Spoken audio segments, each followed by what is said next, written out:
Dia baru mau turun kalau tanah Palestina itu merah. Merah karena apa? Merah karena darah anak-anak Palestina. Sekarang yang bingung, kenapa mereka membunuh anak-anak? Kenapa mereka meledakkan ibu hamil? Kenapa mereka meletupkan orang Palestina? Kenapa anak-anak mereka potong? Setelah mendengar ini paham. Karena mereka menunggu Mesias. Dan syarat Mesias itu turun, tanah mesti merah. Bagaimana cara memerahkan tanah?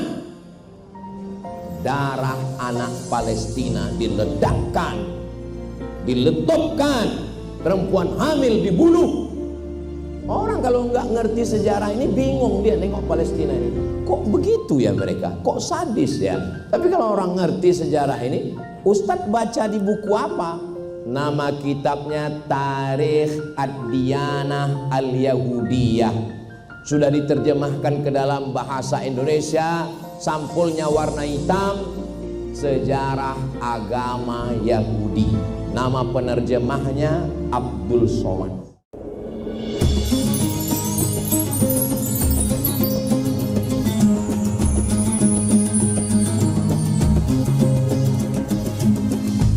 Bismillahirrahmanirrahim.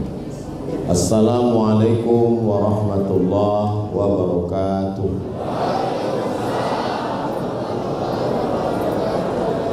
Alhamdulillah, Allahumma salli ala Sayyidina Muhammad ibni Abdillah wa ala alihi wa sahbihi wa man tabi'ahu wa mawala. Allahumma allimna ma yanfa'una wa anfa'na bima 'allamtana innaka antal alimul hakim. Rabbi shrah li sadri wa yassir li amri wa hlul 'uqdatam min lisani yafqahu qawli. Yang sama kita hormati guru-guru kita, para alim ulama, ketua beserta seluruh pengurus masjid. Masjid apa namanya? Masjid Al-Falah. Bapak-bapak, ibu-ibu, adik-adik, semua yang hadir ini insyaallah dimuliakan Allah Subhanahu wa taala. Amin ya rabbal. Kajian kita malam ini kajian akhir zaman, huru-hara akhir dunia, terjemahan Al-Quran surah At-Takwir dan surat Yasin 65. Orang Yahudi atau orang Israel, beda Yahudi sama Israel begini. Nabi Ibrahim punya istri namanya Sarah. Sarah punya anak namanya Ishak. Ishak punya anak namanya Yakub. Yakub ini namanya dua. Satu Yakub, satu lagi Israel. Isra artinya hamba, El artinya Tuhan. Israel artinya hamba Tuhan. Saya ulang lagi. Nabi Ibrahim punya istri namanya Sarah. Sarah punya anak namanya Ishak. Ishak punya anak namanya Yakub. Yakub ini namanya dua. Satu Yakub, satu lagi Israel. Maka anak cucu keturunan Yakub ini disebut dengan Bani Israel. Nama saya Abdul Somad. Anak cucu saya namanya Bani apa pula Bani Israel? Nyari gara-gara namanya ini. Bani Nabi Adam. Anak cucu Nabi Adam disebut dengan Bani Adam. Anak cucu Abdul Somad Bani ini Somad dah. Nabi Ibrahim punya istri namanya Sarah. Sarah punya anak namanya Ishak. Ishak punya anak namanya Yakub. Yakub punya anak namanya Yusuf. Yusuf punya saudara namanya Yahuza. Cucu cicit keturunan Yahuda disebut dengan Yahudi. Jelas? Kira-kira kalau ditanya apa beda Yahudi sama Bani Israel, bisa dijelaskan? Capek kali lah ngulangnya nih kalau nggak bisa dijelaskan. Jadi Benyamin Netanyahu itu keturunan Nabi Yakub. Enak kali kalian bilang iya. Dia namanya Yahudi Askenazi namanya. Yahudi Askenazi ini orang Eropa yang mengaku-ngaku Yahudi. Kalau dites secara DNA, mereka ini pun Yahudi palsu juga, mengaku-ngaku Yahudi. Jadi mereka ini tidak punya negara, tak ada negaranya. Orang Melayu ini punya negara nggak? Nggak punya. Orang Melayu negaranya paling atas namanya Kesultanan Langkat. Di bawah Kesultanan Langkat namanya Kesultanan Delhi. Di bawah Delhi Kesultanan Serdang. Di bawah Serdang Kesultanan Tebing Tinggi. Di bawah Tebing Tinggi Kesultanan Asahan. Kalau nggak bisa jawab, nggak usah jawab, aku sebutkan sendiri. Di bawah Kesultanan Asahan namanya Kesultanan Kualoh. Di bawah Kesultanan Kualoh namanya Kesultanan Bilah Pane. Di bawah Kesultanan Bilah namanya Kesultanan Siak Sri Indrapura. Di bawah Kesultanan Siak namanya Kesultanan Pelalawan. Di bawah Pelalawan namanya Kesultanan Indragiri. Di bawah Indragiri namanya Kesultanan Jambi. Di bawah Jambi namanya Kesultanan Palembang Darussalam. Itu semua itu negeri orang Melayu yang di pesisir pantai timur Sumatera ini. Kalau Israel mengamuk. Jadi yang pesisir tepi ini Pulau Sumatera ini, Pulau Sumatera. Yang pesisir pantai timur ini yang mengarah ke Kalimantan, ke Papua sana, yang bagian timur, ini namanya pantai timur Sumatera. Dari mulai atas Kesultanan Tamiang Melayu sampailah ke Palembang itu Melayu. Yang bagian tengahnya Kerajaan Batak Sisinga Manga Raja yang tengah ini. Lalu kemudian Karo juga punya Kesultanan Aru namanya. Ini bagian tengah. Jadi setiap suku ini dulu punya negara. Orang Batak punya negara, orang Karo punya negara, orang Melayu punya negara, orang Jawa punya negara. Ada buahnya itu pahit, namanya buah maja, maka disebut dengan maja. Ya Majapahit lah, orang dia pahit. Tumbang Majapahit naik Kesultanan Demak namanya. Disitulah Islam masuk dengan berdakwahnya Wali Songo. Artinya setiap suku ini punya negara. Yahudi tidak punya negara. Yahudi ingin punya negara. Maka datanglah orang Yahudi namanya Theodor Herzl. Siapa namanya? Theodor. Ingat nih baik-baik. Ini nanti akan keluar dalam UAS, ujian akhir semester. Datang si Theodor Herzl. Theodor Herzl ini datanglah dia menjumpai Sultan Abdul Hamid. Waktu itu kesultanan Islam paling hebat di Turki. Dimintanya tanah Palestina. Sultan Abdul Hamid, ya, ini kubawakan beberapa tas keping uang emas. Kasihlah Palestina itu ke kami. Kata Sultan Abdul Hamid, aku tak mau menjual Palestina dengan hanya sekeping dunia. Sakit hatilah Yahudi ini karena Sultan Abdul Hamid tak mau menjual Palestina. Akhirnya digulingkanlah Sultan Abdul Hamid. pada tahun 1924. Negara-negara Islam ini dijajah. Indonesia dijajah oleh siapa? Apa pula Belanda? Portugis. Portugislah yang pertama kali datang sampai ke wilayah timur Kesultanan Tidore, Ternate, Jailolo dan Bacan. Itu 4 kesultanan di timur sana. Karena di sana banyak pohon yang tak tumbuh di tempat lain. Pohon cengkeh namanya. Portugis apa Portugal Pak Ustadz? Nama negaranya Portugal, nama orangnya Portugis. Portugal itu nama negara, bukan persatuan orang tua gatal. Nah, lalu kemudian datang Inggris. Akhirnya mereka berbagi-bagi. Inggris menjajah Malaysia, Belanda menjajah Indonesia, Spanyol menjajah sebagian Maroko, Itali menjajah Libya, Perancis menjajah Aljazair, Tunisia, Maroko, Mauritania. Umat Islam terjajah. Apakah kita sudah merdeka?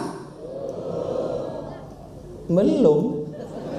Presiden Soekarno sudah membacakan proklamasi 17 Agustus 1945. Sampainya hati kalian bilang kita belum merdeka.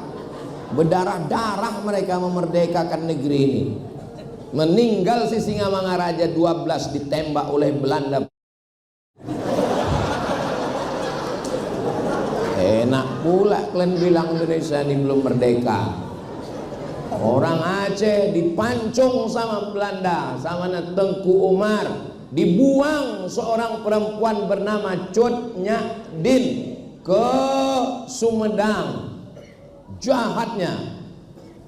Pahlawan dari Sulawesi namanya Syekh Yusuf Al-Makassari, kuburnya di Afrika Selatan. Datang Nelson Mandela, diberikan penghargaan sebagai pahlawan di Afrika Selatan. Begitulah sadisnya mereka. Akhirnya negara ini merdeka karena teriakan Allahu Akbar.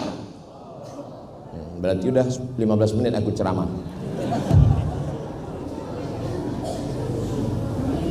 Datanglah Israel, Palestina waktu itu dijajah oleh Inggris. Inggrislah yang mengasih tanah Palestina ini ke Israel. Israel, ya, mau klaim tanah Palestina ini kita Inggris. Mau, ambillah. Diambillah Palestina itu oleh Yahudi dari tangan Inggris. Kenapa kita sekarang bahasa Inggris? Karena Inggrislah paling luas wilayah jajahannya di dunia, maka bahasa dialah yang dipakai. Tapi jangan gara-gara ceramah malam ini kalian nggak mau belajar bahasa Inggris. Tetap belajar bahasa Inggris. Karena kalau kita nggak ngerti belajar bahasa Inggris, dibodoh-bodohi orang itu kita. Yang kuliah di Fakultas Sastra Inggris di Universitas Sumatera Utara di USU, lanjutkan ceramah-ceramahku ini tolong buatkan teksnya pakai bahasa Inggris. Siap? Kalau nggak bisa pakai AI. Supaya yang undangan nonton ceramah ini cuma hanya orang Medan aja. Dibuatkan transkripnya pakai bahasa Inggris biar ditonton sama Donald Bebek. Tontonnya di Gedung Putih kan, ditanya who is this, kata dia. Ditanya sama stafnya, mas iki sopo, kata dia. Terus kata stafnya, this a Muslim scholar from North Sumatra. Ini adalah sarjana Muslim dari Sumatera Utara, kata dia. What his name? Jenenge sopo, kata dia. His name is Professor Abdul Somad. Oh, amazing, kata dia. Amazing, amazing itu maksudnya mantap kali dia, kata dia kan. Terus dipanggilnya CIA sama Mossad. Come here, kata dia. What do you want, Mister? Kill him, kata dia. Kill him maksudnya pateni aja, kata dia. Bapak Ibu yang dimuliakan Allah Subhanahu wa taala. Tahun 1946 tak ada lagi Turki Utsmani yang melindungi Palestina ini. Akhirnya Inggris menyerahkan bulat-bulat Palestina itu kepada Israel. Berdatanganlah orang-orang Israel dari seluruh dunia, dari Rusia, dari Eropa, dari Amerika. Berdatanganlah mereka ke Palestina. Pertanyaannya, kenapa mereka pulang kampung? Kan udah enak mereka di Eropa, sudah nyaman mereka tinggal di sana. Kenapa mereka mau tinggal di gurun pasir, tandus? Kenapa mereka mau balik ke Palestina? Kalau saya ceramah itu macam bunyi bertanya, jangan stres, nggak usah ketakutan, nanti ku jawab sendiri. Apa yang mereka cari? Mereka sudah hidup di Eropa, mereka sudah hidup di Amerika, mereka sudah hidup di Arab. Kenapa mereka mau balik ke Palestina? Gurun pasir, tandus, kering kerontang. Satu keyakinan, mereka meyakini bahwa akan turun dari langit namanya Mesiah. Bahasa mereka, bahasa Ibrani. Siapa namanya? Mesiah. Mesiah artinya tukang usap. Diusapnya begini, diusapnya orang kena penyakit kusta sehat, diusapnya orang yang buta menengok, diusapnya orang yang lumpuh berdiri, diusapnya orang yang mati tegak. Maka disebut dia dengan Mesiah. Mesiah artinya orang yang mengusap. Mengusap, kalau bahasa Melayunya menyapu. Makanya dulu kalau orang belajar wudhu kan, muka disiram, tangan disiram, kepala disapu. Dulu orang Melayu belajar gitu, kepala disapu. Dia ngajar di Jawa, disapu, disapu orang tuh. Disapu tuh maksudnya diusap. Kalau kita berwudhu, kepala itu tidak disiram, kepala itu diusap, tangan dibasahi, diusap, dan telinga diusap. Dia mengusap, diusapnya orang kena kusta sehat, diusapnya mata orang buta nengok, diusapnya orang lumpuh berdiri, diusapnya orang mati hidup. Maka disebut dia dengan Mesiah namanya. Bahasa Arabnya Al-Masih. Al-Masih.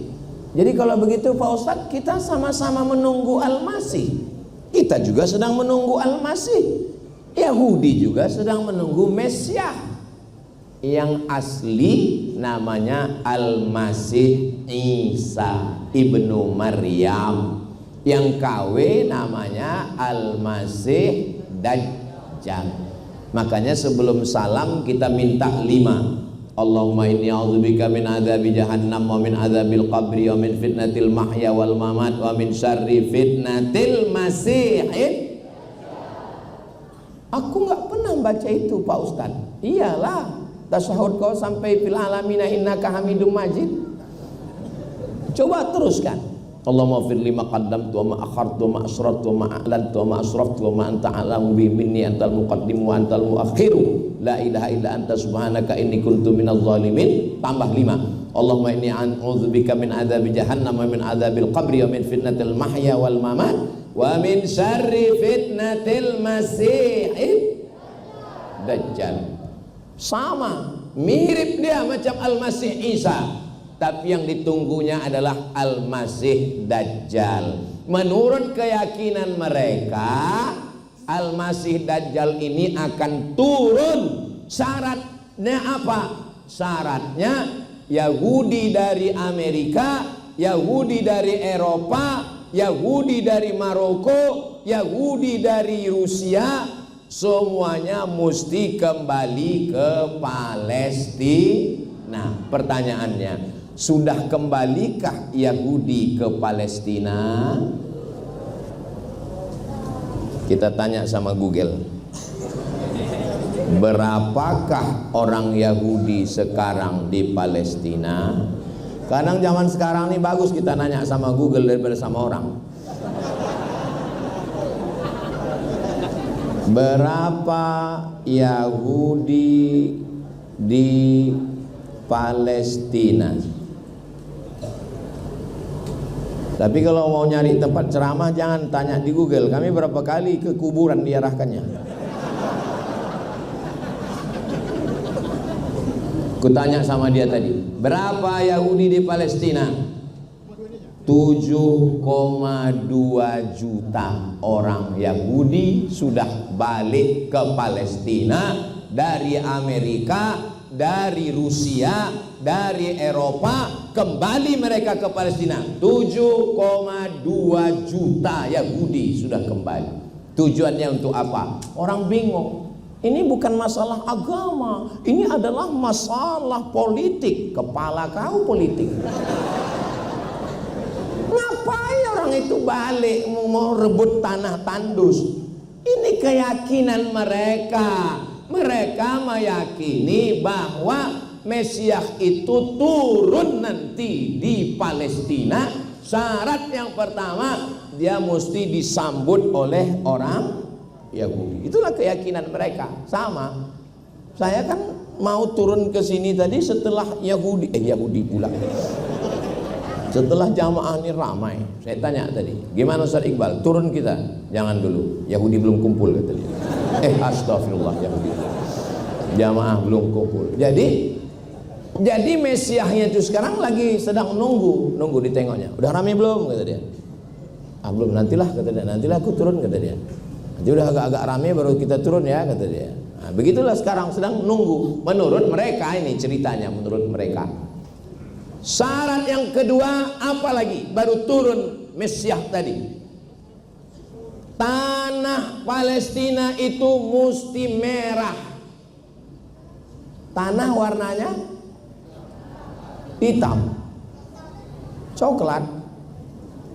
Tanah warna tanah lah. Dia mau turun kalau tanah Palestina itu sudah kayak mana lah mau memerdekakan Palestina. Sound system koslet aja terkejut.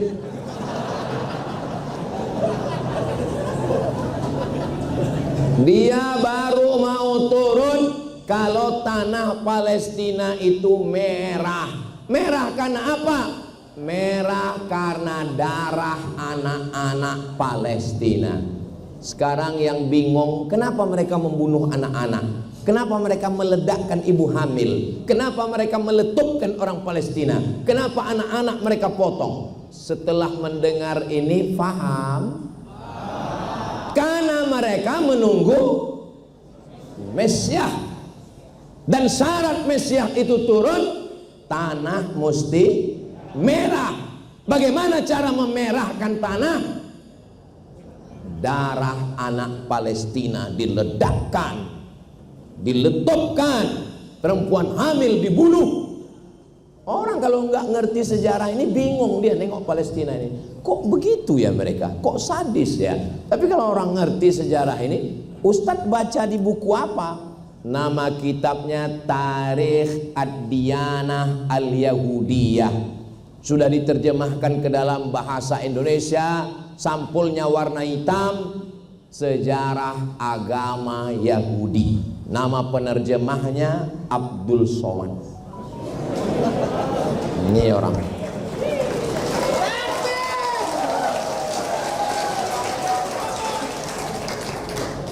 Ku cari dulu sampulnya ya. Sejarah agama Yahudi. Tulis di situ sejarah agama Yahudi UAS buat. Oh, ujung-ujungnya jual buku juga. Ini dia, nampak sampulnya? Sejarah agama Yahudi. Buku ini saya terjemahkan tahun 2007.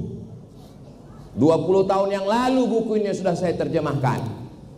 Kalau sekarang buku ini laku, saya tak dapat untung seperak pun.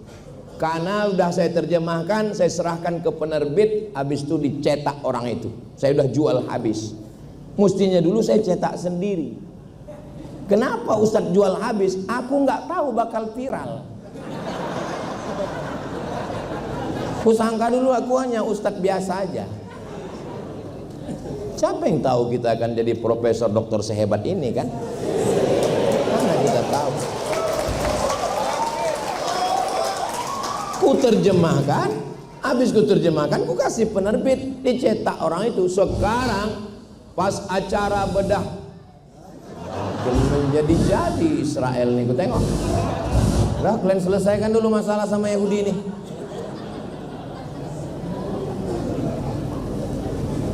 Bismillah.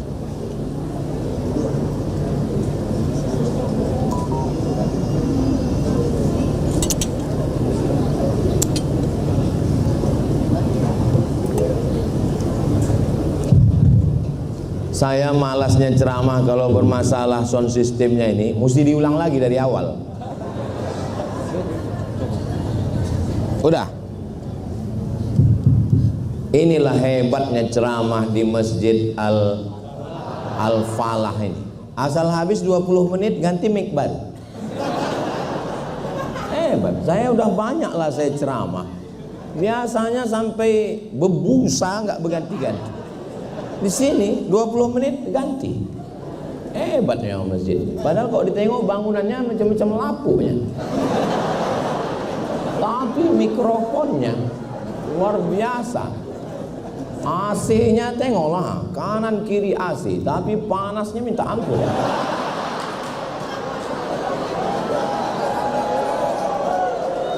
Dah.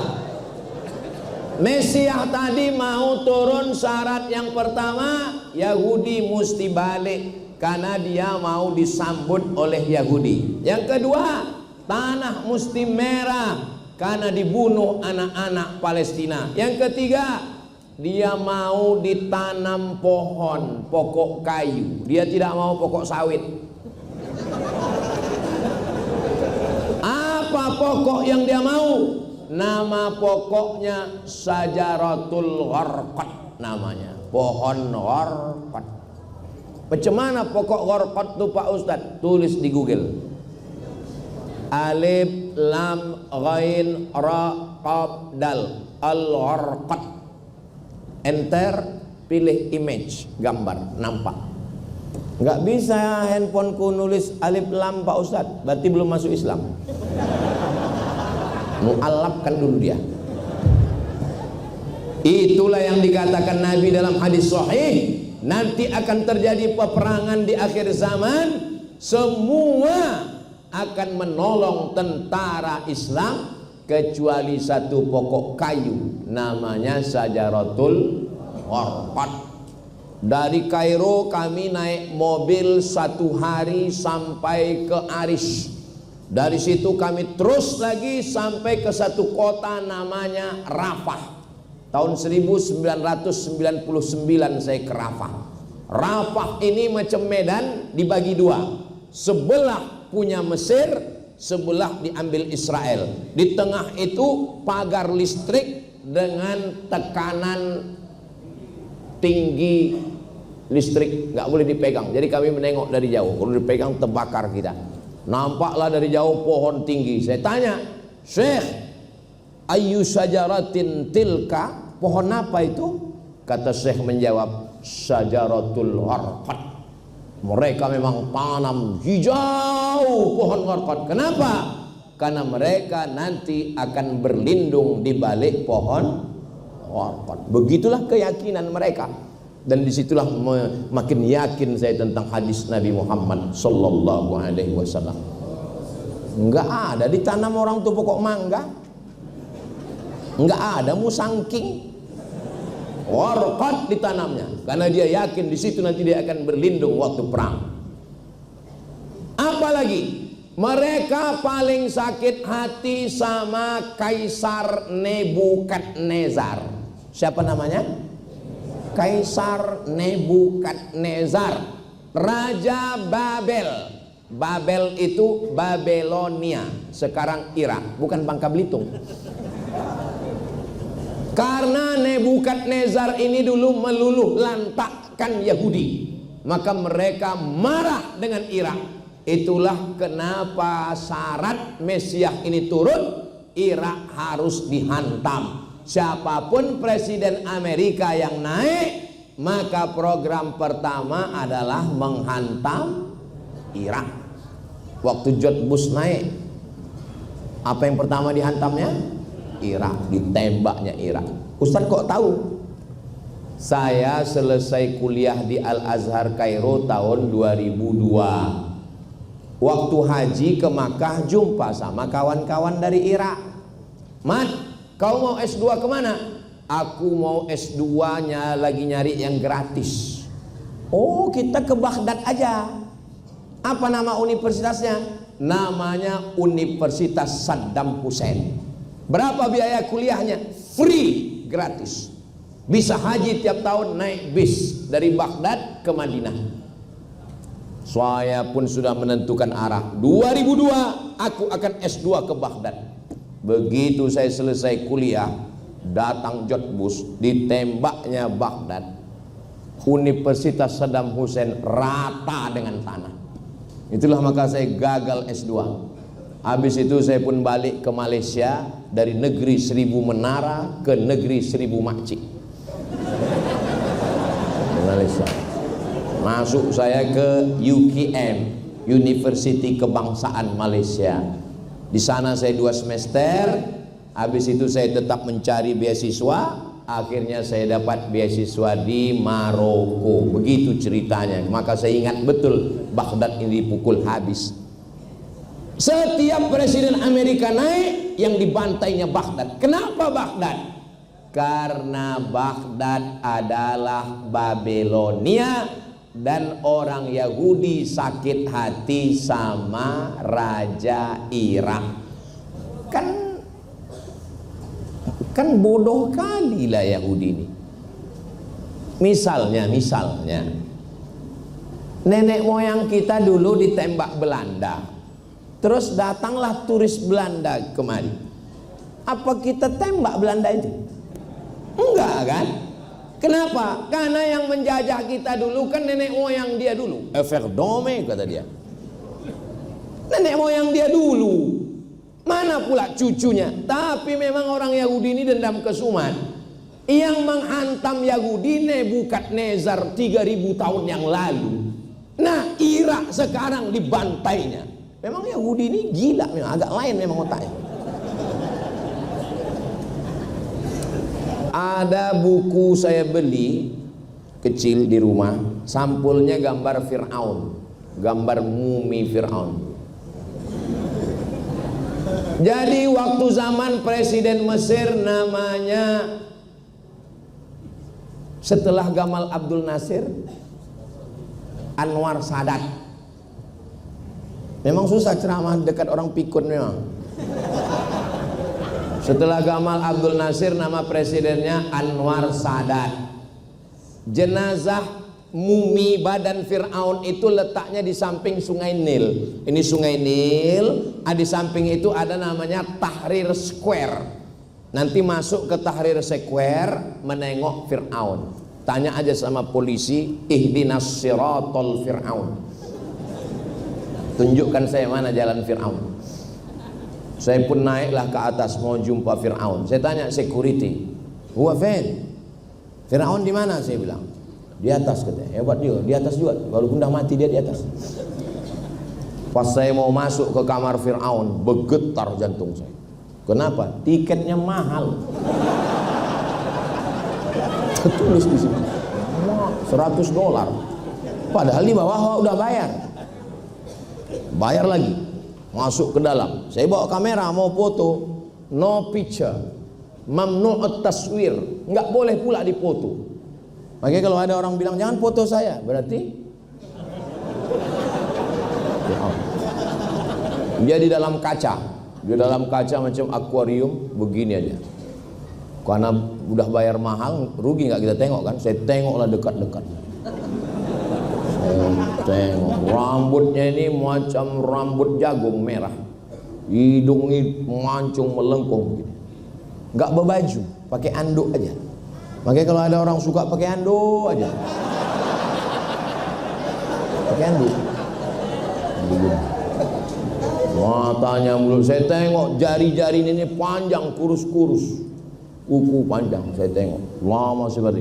Pas saya tengok matanya, takut pula dia berkedip.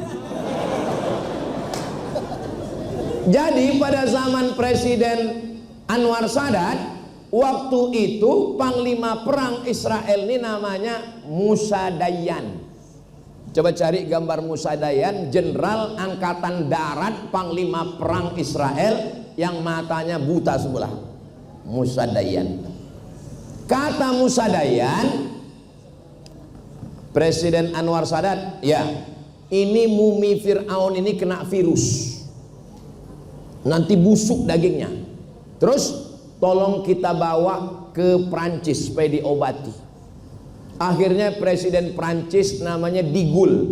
Siapa namanya? De Gaulle menelpon Anwar Sadat. Anwar Sadat, biado kata dia. Sehat kata Anwar Sadat. Bisa kita bawa itu jenazahnya ke Prancis? Ya. Dibawalah mumi ini ke Prancis dengan alasan mau diobati karena bervirus. Begitu sampai di Paris, Prancis, Musa Dayan sudah menunggu jenazah mumi Fir'aun tadi. Begitu dapat, ditumbuknya Fir'aun tadi. Kaulah yang udah menyiksa nenek moyang kami, ditumbuknya. Saya waktu membaca buku itu, memang gila lah orang Yahudi. 3000 tahun yang lalu nenek moyangnya, itu pun ditinjunya juga. Memang sungsang otak orang Yahudi. Ada bukunya di rumah, saya simpan. Saya mau menceritakan tentang lain otak Yahudi. Entah apa isi kepalanya. Memang pintar dia memang, tapi itulah.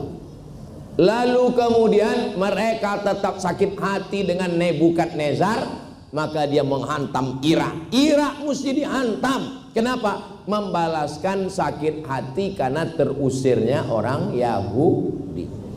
Pindah ramai-ramai, sudah. Merahkan tanah Palestina, sudah. Tanam pohon orkot, sudah. Bantai Irak, sudah. Apalagi? Hancurkan Masjidil Aqsa. Itu maka di bawah Masjidil Aqsa itu digali mereka terowongan, karena mereka mau Masjidil Aqsa ini nanti jatuh ke bawah. Setelah Masjidil Aqsa ini jatuh ke bawah, mereka akan membangun di atasnya namanya Temple of King Solomon. Tempel itu artinya kuil, bukan tempel ban. Temple tulisannya, Temple of King Solomon. Macam mana bentuknya Pak Ustadz? Sebentar, ku tanya sama Yahudi dulu. Google ini kan punya orang Yahudi. Tulisannya Temple. Jangan kalian tulis tempe, keluar tahu. Temple of King Solomon. Ah, itu dia, tengok. Ah, itu dia. Inilah yang akan mereka bangun nanti di atas Palestina. Temple of King Solomon. Ini yang akan mereka bangun. Gambar replikanya udah mereka buatkan. Nanti setelah runtuh Masjidil Aqsa, dibangun di atasnya Temple of King Solomon, barulah turun Mesias tadi. Faham? Jelas? Setelah Mesias turun, mereka akan menguasai dunia yang luas kekuasaannya dari 2 sungai. Sungai Nil di atas, Sungai Efrat di bawah. Di mana Sungai Nil? Mesir, Afrika Utara. Di mana Sungai Efrat? Irak, Asia bawah. Mereka buat negara namanya The Great Israelian. Bahasa kitanya Israel Raya. Bapak Ibu yang dimuliakan Allah Subhanahu wa taala. Jadi kita ini sebenarnya sedang menunggu. Yang sekarang ini Dajjalnya belum. Itu baru Dajjal KW9. Menghadapi Dajjal kecilnya aja pun kita udah pontang-panting. Apalagi kalau Dajjal yang asli itu betul datang. Baru Dajjal Makoli yang turun. Udah pusing kepala kita. Sududu kata dia. Di internet ini. Ciri Dajjal, yang hak kata dia berarti batil, yang batil kata dia berarti hak. Itulah kenapa kita mesti waspada. Bagaimana cara menyelamatkan kita dari Dajjal? Berjamaah. Saya senang sekali masjid kita ini sudah ramai dengan sholat berjamaah. Jangan sendirian, karena kalau sendirian akan dikhawatirkan mudah ditarik oleh rayap besi. Maka kita mesti bersama supaya jangan sampai ditarik Dajjal. Subuh jumpa, zuhur jumpa, asar jumpa, maghrib jumpa, isya jumpa, maulid jumpa, nuzul Quran jumpa, Isra Mi'raj jumpa, melepas jamaah haji jumpa. Berpisah kita sedikit, Dajjal mulai mendekat. Waspadalah.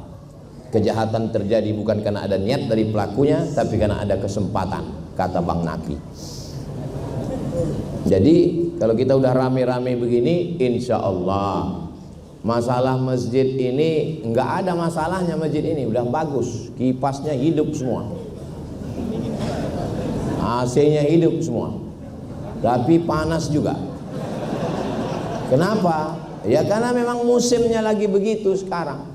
Terima aja, nggak usah terlalu banyak mengeluh hidup ini. Ustadz sendiri yang mengeluh, aku nggak ada mengeluh, aku cuma cerita aja. Nah, baca Quran surat Al-Kahfi malam Jumat. Man qara'a surat Al-Kahfi yaumal Jum'ah. Siapa yang baca surat Al-Kahfi malam Jumat, pagi Jumat, siang Jumat, petang Jumat, adha'a lahu min nur. Allah berikan dia cahaya. Dengan cahaya itu nanti dia bisa membedakan mana hak, mana batil, mana betul, mana batil, mana bengkok, mana lurus, mana hitam, mana putih. Doa, Allahumma arinal haqqa haqqa warzuqna ittiba'ah wa arinal batila batila warzuqna ijtinabah. Jangan sendirian. Sendirian nonton internet, tengok medsos, nyasar, mati dalam kesendirian. Jangan sendirian, berjamaah. Alhamdulillah kita sudah berjamaah ramai di Masjid Al-Falah ini. Penuh. Pintu sebelah kanan penuh, pintu sebelah kiri penuh, pintu belakang penuh. Cemanalah aku mau keluar nanti.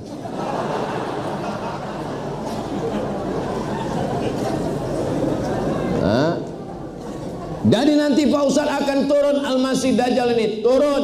Berapa lama dia turun? Dia akan turun selama arba'ina yauman, 40 hari. Turun dia 40 hari membuat kekacauan, kerusakan di atas muka bumi. Lalu datang Nabi Isa alaihi salam, berjumpa dia dengan Dajjal di Bab Lut. Nama tempatnya Bab Pintu Lut di Palestina.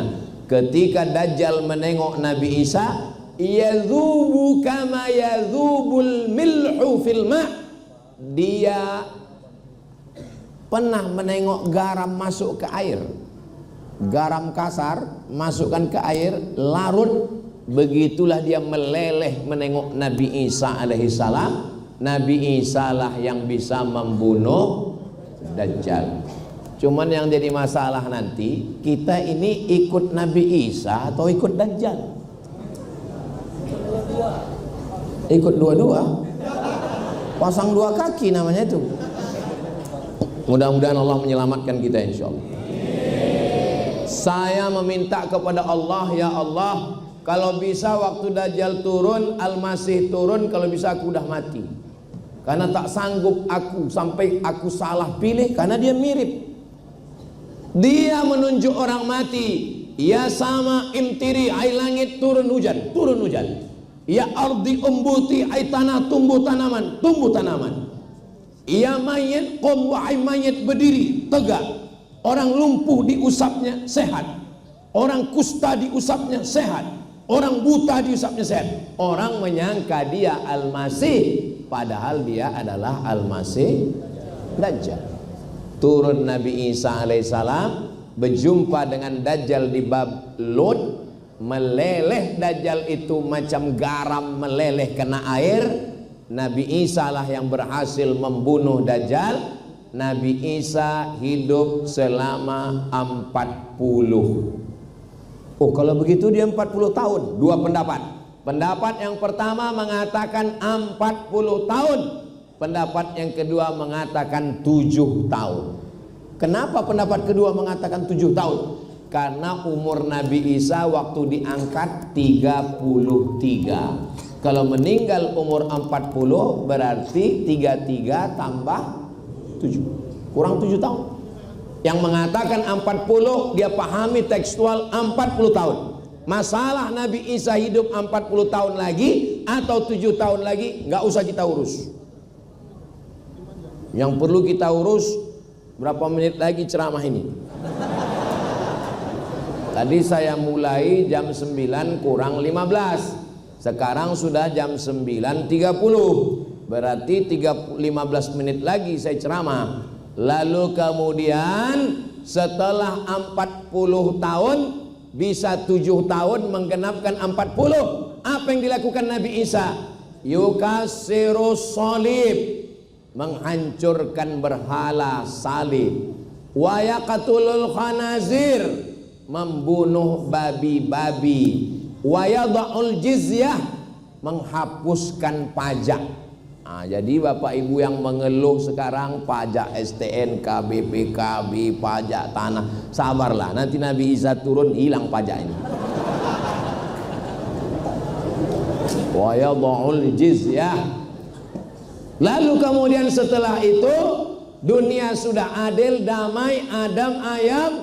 Nabi Isa tidak membawa syariat baru, dia tidak membawa agama baru, dia mengikuti syariat Nabi Muhammad sallallahu alaihi wasallam. Selesai tugas misinya, Nabi Isa meninggal dunia di kota Al-Madinah Al-Munawwarah, dikuburkan. Setelah itu barulah orang-orang beriman yang baik-baik meninggal. Tinggallah yang jahat, hantu, setan, nyiblorong, sundel bolong, mak lampir, suster ngesot, Dracula, gondoruo, babi ngepet. Itulah yang nanti merasakan huru hara hari kiamat. Itulah makna doa kita. Allahumma inni a'udzubika min adzabi jahannam wa min adzabil qabri wa min fitnatil mahya. Selamatkan aku dari azab hidup wal mamat. Mamat itu artinya mati, maka jangan panggil anak Mamat. Mamat, matilah dia. Ini kau Mamat. Min syarril masihid dajjal. Ini saya sampaikan karena memang judul yang diminta itu huru hara. Masalah apakah Dajjal sudah lahir, di mana KTP-nya, alamat, nggak usah dicari-cari. Kita fokus aja menjaga diri supaya tak terikut Dajjal. Bagaimana cara menyelamatkannya? Berjamaah, membaca zikir pagi petang, 9 zikir pagi petang. Tapi katanya zikirnya banyak, 9. Istighfar, Al-Fatihah, Qul huwallah, Al-Falak, An-Nas, pangkal Al-Baqarah, ayat kursi, ujung Al-Baqarah, afdalu dzikri fa'lam annahu la ilaha illallah. Ini kalau nggak kuat pegang kita ini, hanyut. Mengaji, berguru. Man la syaikha lahu fasyaitanu syaikhuhu. Siapa yang tak berguru maka setanlah gurunya.